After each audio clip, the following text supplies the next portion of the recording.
Once upon a time, in the vibrant city of Enugu, Nigeria, lived a young man named Somadina.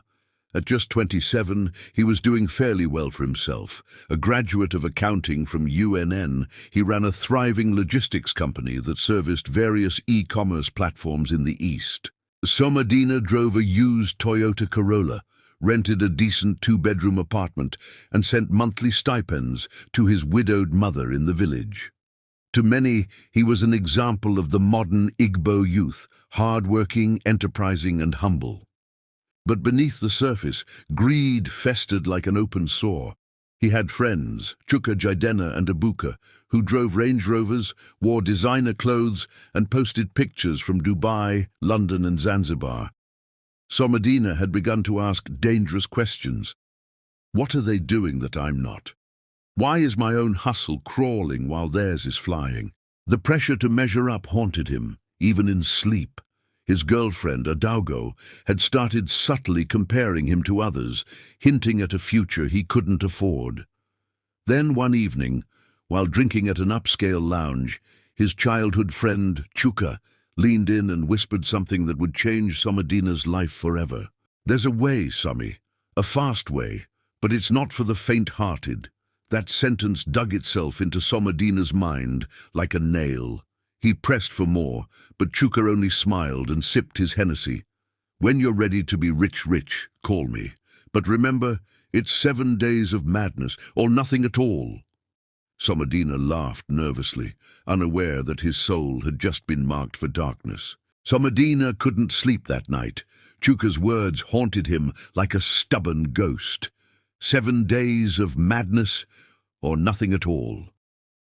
What did that even mean? What could possibly be worth that kind of cryptic warning? The next day, his deliveries delayed, customers rained insults on WhatsApp, and his bike riders complained about fuel costs. He felt like he was choking on poverty. That night, after pacing his apartment for hours, Somadina picked up his phone and called Chuka. "I'm ready," he said. There was a pause on the line. Then Chuka replied with a low voice, "Meet me tomorrow night. Don't wear anything flashy. Just come with a clear heart and cash." They met at a remote filling station at the edge of Nsukka Road. From there, Chuka drove him deep into a forgotten part of town. They crossed bush paths and entered a forest track that led to a strange compound fenced with rusted zinc. Inside was a mud shrine that smelled of burnt feathers and dry blood. The air was thick, and the trees around seemed to watch like ancient sentinels. Somadina's legs shook, but pride and greed pushed him forward. A tall, blindfolded woman in white emerged from the shrine. She didn't speak, but led them in. Inside, a bald man sat on a mat made of old kente cloth, his skin marked with strange tribal signs. "This," Chuka said, "is Dibia Okongwu. He will show you the path to true wealth, but there is a price." The Dibia didn't even look up. He simply said in a gravelly voice, "The richest gold is hidden in madness. If you want it, you must first embrace what the world rejects." Then he clapped his hands, and from behind a curtain, a mad woman crawled out, naked, filthy, her body smeared with feces, her hair matted like wet ropes. Somadina's stomach turned. "Eat her excreta every morning for 7 days, then come back here. Wealth will chase you from that moment till death." Somadina stood frozen in that shrine, his mind torn between fear and desire. The smell of the mad woman's body had choked his nostrils, yet the image of his friends' flashy cars and exotic vacations danced vividly in his head.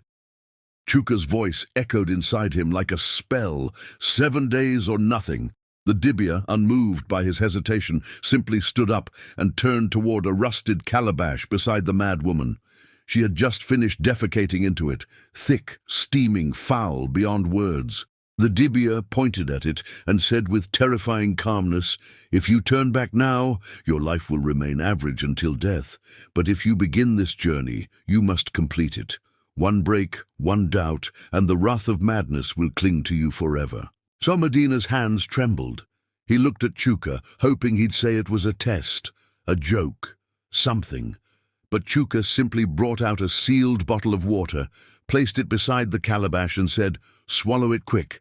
Don't breathe through your nose." That moment was the death of Somodina's soul. He held his breath, scooped a handful, and shoved it into his mouth.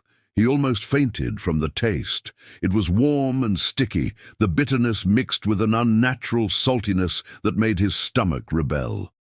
He vomited halfway, but the dibia warned, "If you throw it all out, today doesn't count. You must take it again." So he wiped his mouth, forced himself again, and swallowed what should never be swallowed by any human. When he finally stood up, his vision blurred and his knees buckled, but the dibia smiled. "Day 1 is done. 6 more to go, and the gates of wealth shall open." As they drove back to town in silence, Somodina stared out the window, tears trailing down his cheeks. He couldn't believe what he had just done. He had crossed a line not even poverty dared him to cross before. But he told himself it would all be worth it. Millions, mansions, power, and status.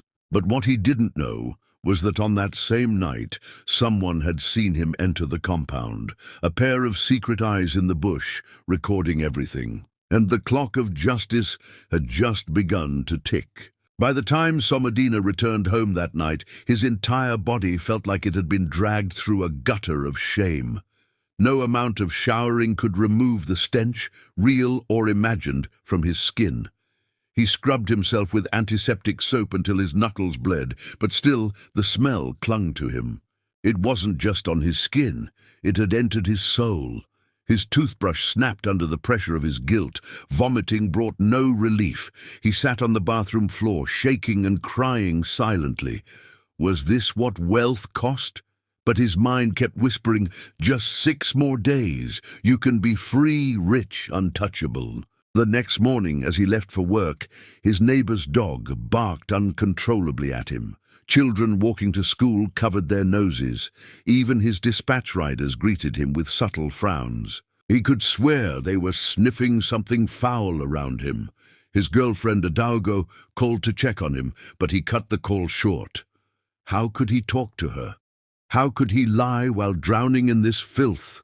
Later that day, while parked outside a client's office, he looked into his car's rearview mirror, and for a brief moment he saw her. The mad woman, her wild hair, crooked grin, and soiled skin flashed behind him.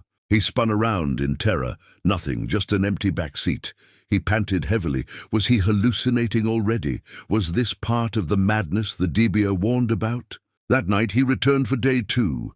The ritual repeated. This time the mad woman laughed louder, almost mockingly, and the dibia said something chilling. "The more you eat her filth, the more her spirit enters you. That is the price of crossing into dark gold." On his way home, he vomited on the road, but a beggar nearby only laughed and whispered, "I've seen many like you. You won't survive it."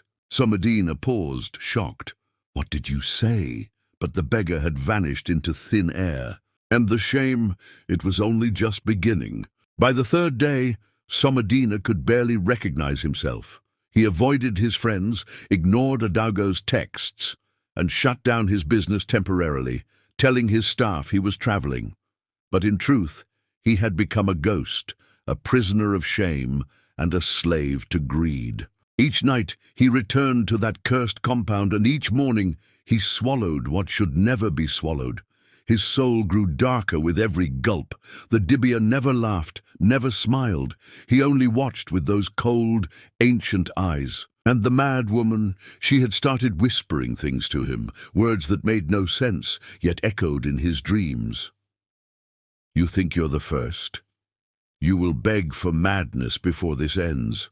On the 3rd night after the ritual, as he stood brushing his teeth with trembling hands, something bizarre happened. His mirror began to fog, not from steam, but from within. The condensation formed words, not random shapes, but words. "Stop now, or be swallowed." He screamed and staggered back, knocking down a perfume bottle that shattered on the tiles. His heart pounded like a drum in a ritual festival. He ran to his bedroom, but the moment he stepped in, he heard her laugh again, the mad woman. He turned on all the lights. Nothing, no one, but her scent lingered, that awful, rotten mixture of sweat, feces, and madness. Meanwhile, outside his building, a figure stood in the shadows. A man dressed in a long black hoodie, holding a professional camera with a telescopic lens. He had been following Somodina for 3 days now, every visit to the forest shrine, every strange motion, every foul act. He was a freelance investigative journalist named Ugochukwu, who had lost a cousin to similar rituals. This time, he vowed he'd catch the devil in daylight. Inside, Somodina didn't know he was being watched. All he knew was that something inside him was changing. He could hear voices even when the room was silent. The whisper of feces, the laughter of madness, the cries of his soul begging to be freed. But he had made a vow, and the devil never forgets a deal. By the 4th day, Somodina's world had become a spinning carousel of horror. Food had lost its taste. Water couldn't quench his thirst. Sleep offered no rest. Every mirror in his apartment was now covered with black cloth after the last message appeared in his bathroom. The price is your soul. He kept telling himself that he was almost done. 3 more days. Then it would all be over, and the wealth would pour like rain. That was what Chuka promised. That was what the Dibia swore. But deep inside, Somodina had begun to wonder if he was already damned. That night, he arrived again at the shrine, and something was different. The mad woman wasn't chained like before.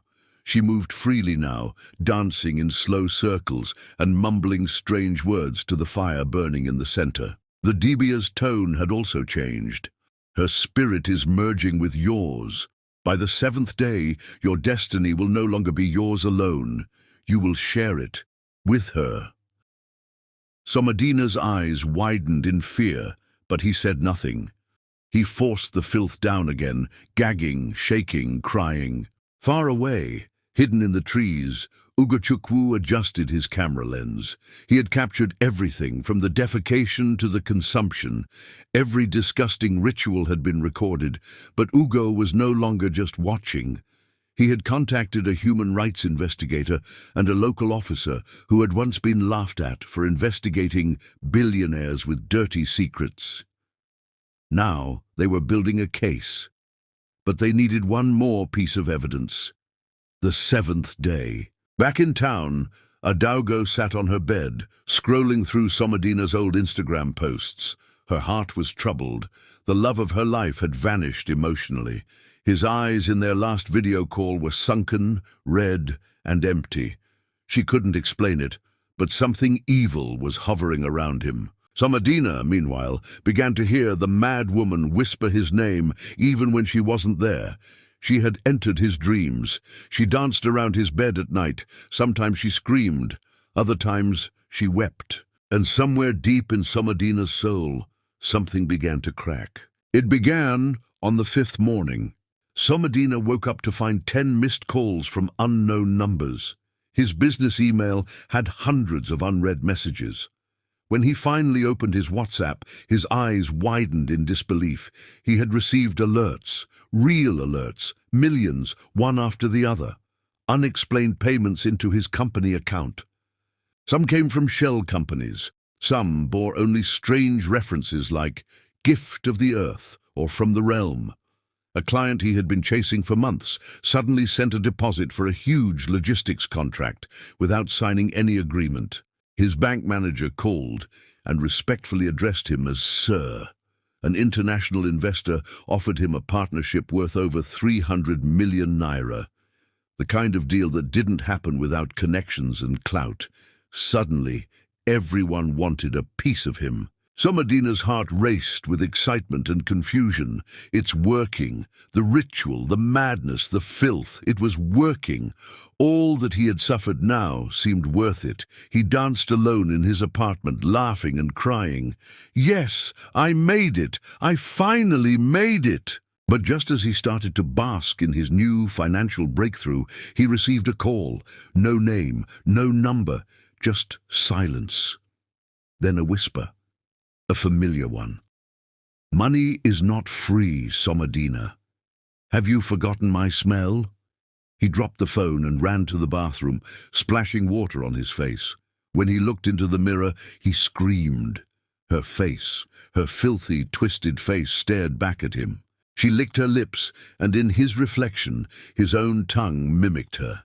He punched the mirror with full force, cracking it, blood dripping from his knuckles. Meanwhile, Ugachukwu had just submitted a sample of the video to the local authorities. The woman he met, Inspector Ifeoma, was the only one who didn't laugh at his evidence. She watched it in silence, then said one sentence. "We've been looking for that mad woman for years. She was reported missing from a spiritual center. They said she was possessed by something ancient." Back in the shrine, the Dibia watched the moon through a broken window and murmured, "The gold has started falling, but so will the boy." And the madness had only just begun. Adogo sat at a cafe near Ogi Road, staring blankly at her untouched glass of juice. She had tried calling Somadina 12 times in the past week, and each time he either declined or replied with cold, clipped voice notes that made her skin crawl. His messages no longer sounded like him. There was a strange hollowness in his words, as though something was speaking through him, not as him. Then she noticed something else. His tone had changed from affectionate to arrogant. The boy who once begged her to believe in his dreams was now speaking like a man possessed by power. On Instagram, she saw a picture that made her heart skip. Somadina had posted a video. He was at a car dealership, standing beside a brand-new Mercedes G-Wagon. The caption read, "When you finally understand the language of wealth, the world listens." The comments were exploding with admiration, envy, and praise. But Adogo knew something was wrong. This wasn't him. He hated attention. He once said, "Real wealth is quiet." So why was he suddenly flaunting? Later that night, she visited his apartment unannounced. When he opened the door, she gasped. His eyes were bloodshot, and he smelled off. Not sweat or cologne, but something deeper, earthy, rotten, disturbing. His hands were trembling, and there were scratch marks on his neck. "Baby, what happened to you?" she asked, stepping inside. He avoided her gaze and mumbled, "It's just stress. Big deals, bigger money. You wouldn't understand." But she persisted. "Why are all the mirrors covered?" Somadina flinched. "Bad energy." Adogo touched his arm gently. "You're scaring me, Sami." "And then," he snapped. He pushed her hand off and screamed, "Leave, just leave." Adogo staggered back in shock, tears flooding her eyes. But as she turned to go, she saw something that made her freeze. A woman, naked, dirty, laughing silently in the corner of the room, eyes like fire. When Adogo turned again, the figure vanished. And that was the moment she knew Somadina was no longer alone. He was sharing his life with something unholy. The sixth night was darker than the others, not just in the sky, but in Somadina's soul. The drive to the shrine was slow and heavy. His heart beat like a funeral drum, and every tree along the path seemed to whisper accusations. He hadn't slept in 2 days. The voices wouldn't let him. Sometimes they cried, sometimes they laughed, but worst of all were the whispers from the mad woman, whispers only he could hear. "You took my pain for your pleasure. Now we are one, Somadina." When he arrived at the compound, the air was different, colder. The wind carried a scent stronger than before. Death. The mad woman stood naked under the moonlight, dancing in slow circles around the shrine, smearing her body with her own waste, chanting ancient words in a tongue he couldn't understand. Her eyes glowed red, and her laughter split the night like thunder. Dibia Okongwu stood silently, burning incense into a gourd, as he muttered, "This is the night of the merging. The 6th is the curse. The 7th is the sealing." Somadina swallowed again. He didn't even resist. He was too far gone. The taste didn't matter anymore, but as he wiped his mouth, he collapsed, shivering. Images flooded his mind, visions of the mad woman's past. She had once been a gifted child, a healer, a prophetess who refused to submit to the cult of wealth. So they cursed her, locked her inside her own body, turned her into a thing, a ritual, a vessel of shame. And Zomadina, he had eaten her sorrow, chewed her suffering, swallowed her curse. She appeared beside him, her voice now clear and haunting. I was once like you. I refused the devil, but now I am the devil, and you are mine. Meanwhile, in Enugu, Inspector Ifeoma received Ugochukwu's final footage. Her team, now convinced of the ungodly acts, prepared to raid the shrine. We move on the 7th night, she declared, before the boy loses his soul completely. And far away in a remote village, a prophet screamed in his sleep and woke up crying, a great madness is about to be crowned. But no one understood, except the shadows. By the 7th morning, Somadina's house had become a prison of horrors. It was no longer just hallucinations or voices. It was physical, real, tangible. The walls whispered at night. The lights flickered even when there was no power outage. Bloodstains appeared on his white tiles and vanished when he blinked. The mirrors, though covered, trembled on their own, as if something behind them was trying to break free. The house, once his sanctuary, had turned against him. He hadn't stepped outside in 48 hours. The G-Wagon he purchased sat idle at the gate, covered in dust, almost like the universe refused to let him drive into glory with stolen fire. Flies gathered around his apartment, buzzing louder than usual, especially at night. Sometimes they formed shapes, human-like shadows on his walls. His neighbors, unsettled by the strange smells and late-night screams, had started whispering that his house was haunted. But they didn't know half of it. That morning, Adaugo returned, not to visit him, but to speak to someone. She went to a prayer ministry, a new layout with pictures of Somadina. The pastor, a young man in his 30s, took one look and stepped back. This man, he said slowly, has eaten a cursed soul, and the soul is taking over. Back in the apartment, Somadina lay on the floor, twitching. His skin had begun to peel in small patches. His eyes had changed color, faintly yellow with dark rings underneath. He couldn't eat, couldn't sleep. And yet, he smiled. I'm almost there, he whispered. One more night. Suddenly, the house let out a loud creak like it was alive. A shadow moved from the kitchen to the corridor. Tall, feminine, filthy. Then a blood-curdling scream pierced the air. It wasn't Somadina's scream, it was the house. And across town, Ugochukwu got a text from Inspector Ifeoma. Team is ready. We raid tonight. Whatever happens, we stop this madness. But they didn't know. This would be a night unlike anything they had ever faced, because on the 7th day, the devil demands his due. Somadina awoke on the 7th morning to find his bed soaked in blood. Not red, not dry, but dark, thick, and strangely warm. He screamed and jumped up, staring at his hands, his feet. Everything seemed intact. No cuts, no wounds. So whose blood was it? The mad woman's laughter echoed through the room again, this time louder than ever. She appeared in the corner of the room, crouched like a beast, naked, her mouth dripping with something that looked like flesh. "You think it's your bed?" she hissed. "This is my altar. I bled here before you. You sleep in my curse." Somadina clutched his chest, gasping for air, stumbling to the bathroom, where the covered mirror now pulsed like a heartbeat. He ripped the cloth off in desperation and instantly regretted it. The mirror no longer showed his reflection. It showed a forest, a shrine, and dozens of other men eating the same filth, some crying, some laughing like lunatics, others already dead.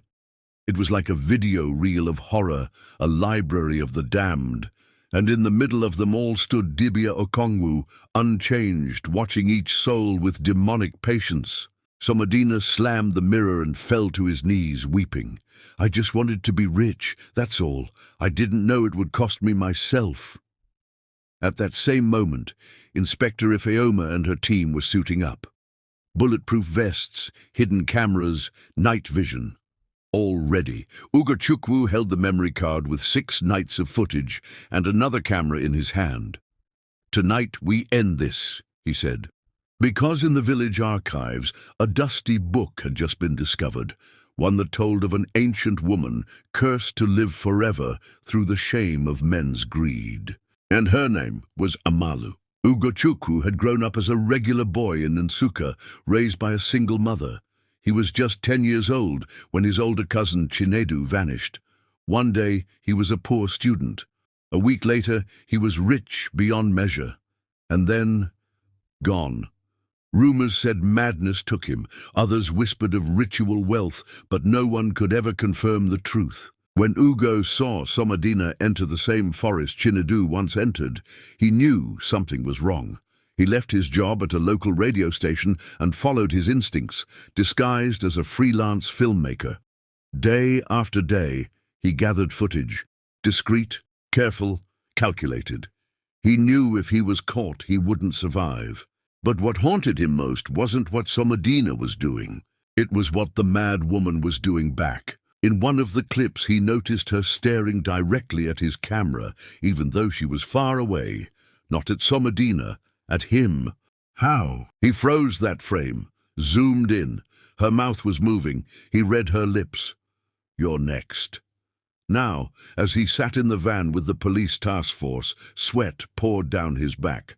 "We go in, record everything, arrest the Dibia and anyone else. Somadina too, if we must. But we do it by the book," Inspector Ifeoma ordered. They moved out silently, armed and ready, but Ugo kept glancing at the forest, at the trees, because he could feel eyes watching them, eyes that remembered. The moon was a thin blade in the sky as the task force approached the shrine. They moved like shadows, each footstep calculated. Ugochukwu carried a hidden body cam under his jacket. The forest was silent, unnaturally so. No insects, no birds, just the sound of their breath and rustling leaves. Inside the shrine, the ritual was about to begin. Somadina sat, half-conscious, eyes red, mouth dry. Dibia Okongwu stood before him, dressed in black feathers and ashes. The mad woman, Amalu, was crawling in circles around him, chanting in a voice that wasn't human. "This is the sealing," the Dibia said. "The final feast. After this, your name will be written in the Book of the Fallen." Somadina shook his head weakly. "No, please. I'm not ready." "You already belong to her," Okongwu replied coldly. "You've consumed her essence. You've been marked." Then the sound of snapping twigs echoed. The Dibia paused. His eyes narrowed. "We are not alone." The police stormed the shrine, guns raised. "Freeze! Nobody move." Amalu didn't flinch. She only smiled and vanished. Literally. She disappeared in front of them. Screams filled the night as one officer collapsed, his eyes bleeding. Ugo's camera captured it all. Then, the shrine burst into blue flames. But not from fire, from rage. Back at headquarters, chaos reigned. Somadina was rescued, chained, and sedated. Dibia Okongwu was arrested, silent, smiling. Ugochukwu handed over all footage to Inspector Ifeoma, who sent it directly to the governor's office. But something about the fire in the shrine didn't sit well. It wasn't natural. It didn't burn the wood, it glowed from within it. While combing through the footage again, Ugochukwu found something strange. A hidden ritual, one no one had noticed before. 5 days before Somadina arrived at the shrine, another man was there. Same ritual, same mad woman, but he didn't complete it.